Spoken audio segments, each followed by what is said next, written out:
Autre personnalité à la une ce soir, ce sont ces femmes et ces hommes qui ont marqué l'histoire de Bressuire dans les Deux-Sèvres. Un livre leur rend aujourd'hui hommage. 100 portraits de l'histoire du Bressuirais revient sur le parcours de ceux qui ont contribué à faire parler de la commune. Claire Gressieux et Cyril Paquier. Cet ouvrage, c'est avant tout une histoire de passionnés et d'amitié. Dominique, Jacques, Pascal, ils sont 25 à avoir participé à la rédaction de ce livre. 100 portraits de personnalités depuis l'ancien propriétaire du château, maire et médecin de la commune, Didier Bernard, à de simples ouvrières. Ce travail, c'est avant tout un devoir de mémoire.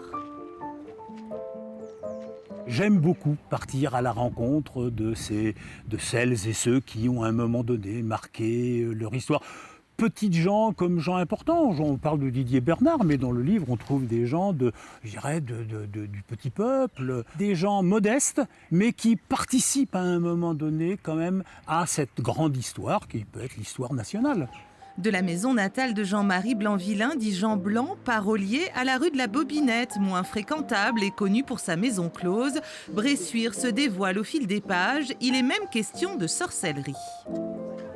On a également choisi une sorcière à la fin du Moyen-Âge qui a été brûlée à Bressuire. Je me suis dit que cette femme était intéressante dans le sens où elle faisait mieux comprendre la société bressuiraise du Moyen-Âge en quelque sorte.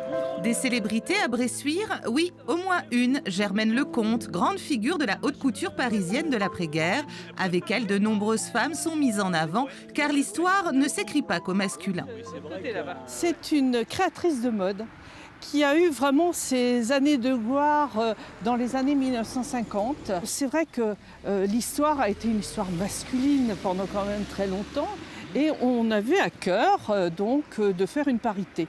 Alors on n'a pas réussi à faire cette parité, mais on a quand même une trentaine de femmes dans ce livre.